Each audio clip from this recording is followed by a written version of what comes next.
perpetrating your vile acts of traitorous terrorism. Hear, hear. I take it there that you agree with everything else I said, so I will talk to that. No, I didn't. But that's okay. It's all right to bring this up as well. And I will speak to everybody here. First of all, I make a huge distinction between being a patriot and being a nationalist. I'm a patriot, but I'm not a nationalist. Patriotism actually believes that are people who believe that the country should live up to its own standards as well as universal standards of justice and human rights.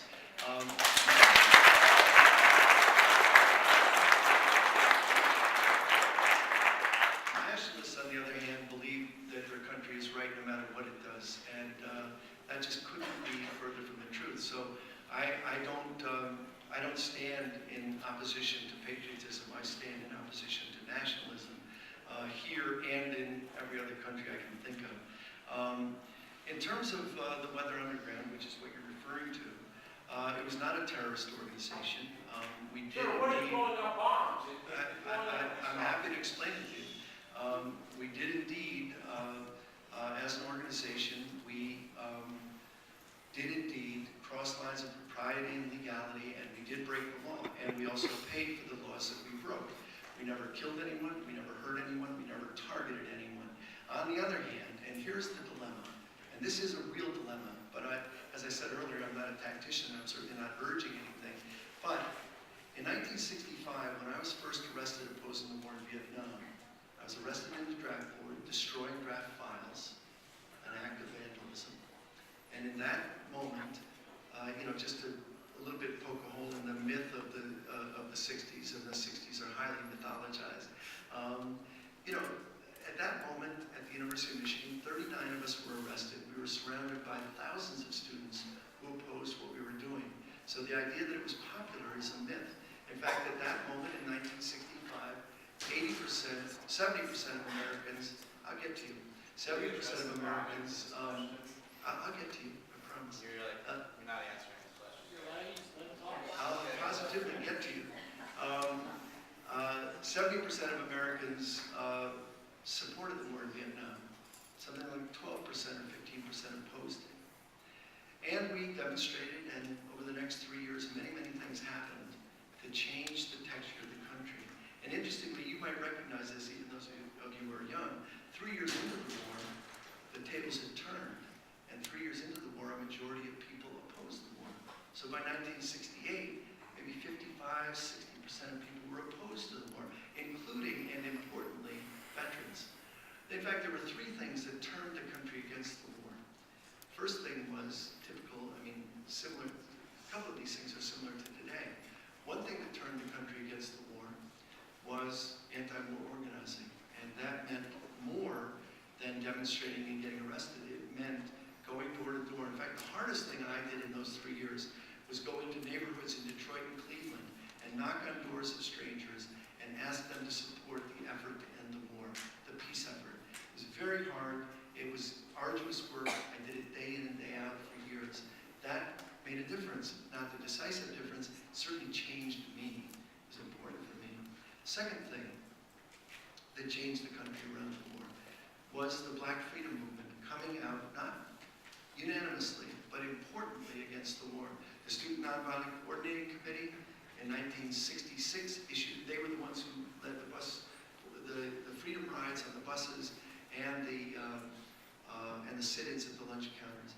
They said in 1966, no black man should go 10,000 miles away to fight for a so-called freedom he doesn't enjoy in the United States. That was a huge, huge, shaking kind of declaration by SNCC. Martin Luther King, and I know we have this mythology of King, he had a dream, he led a bus boycott, he gave a speech, he won a Nobel, and then what? Then he was assassinated. That's not the true story. The true story was an activist for 12 years who changed every year, became more radical every year. Read his speeches between 1965 and 68 when he calls for revolution again and again, not once, again and again. If you read one speech, go online tonight, write this down. Just kidding. April 4th, 1967, 1 year to the day before he was killed. and read this speech at Riverside Church, in which he calls for a revolution in values in order to join the right side of the world revolution. And he calls for an end to militarism, racism, and materialism. And he includes in materialism consumerism. And he says we're going off the cliff here. We're going off the cliff. So King urges black men not to join the army, not to join the service. And he says, I cannot condemn the ghetto rioters until I condemn the greatest purveyor of violence on earth, my own country. That was King in 1967.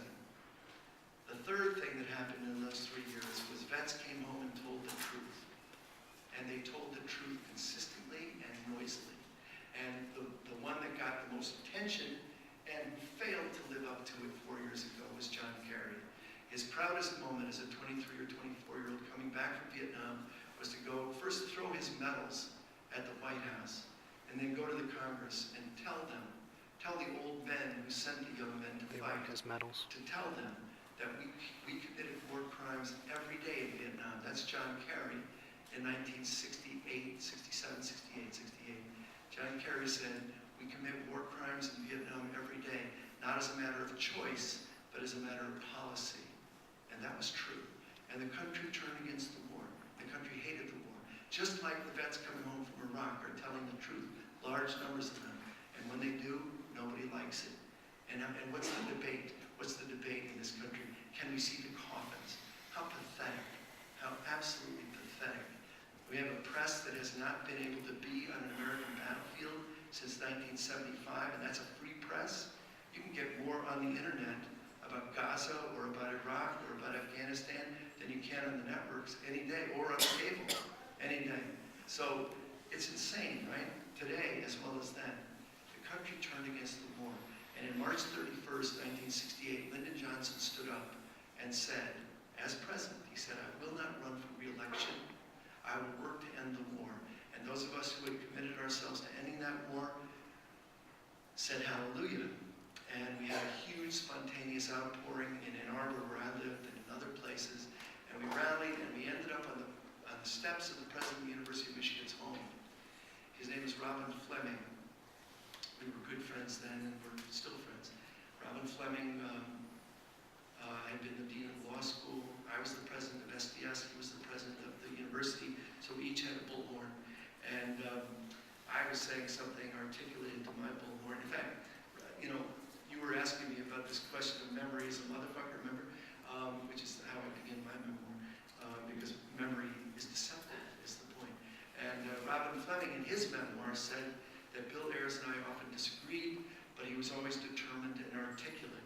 And what I remember about saying that night in 1968 was, fuck you, you motherfucker, and that was articulate for 1968.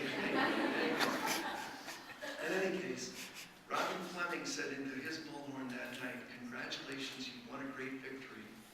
1 million people have been needlessly killed, but now the war will end. And he believed it that night, and I believed it that night fervently. We went home happy. And 5 days later, King was dead. And 2 months later, Kennedy was dead. And a couple of months after that, Henry Kissinger emerged from whatever swamp he was living in at the time, he was Harvard, and had a secret plan to expand the war. And so, against the will of the American people, against the will of the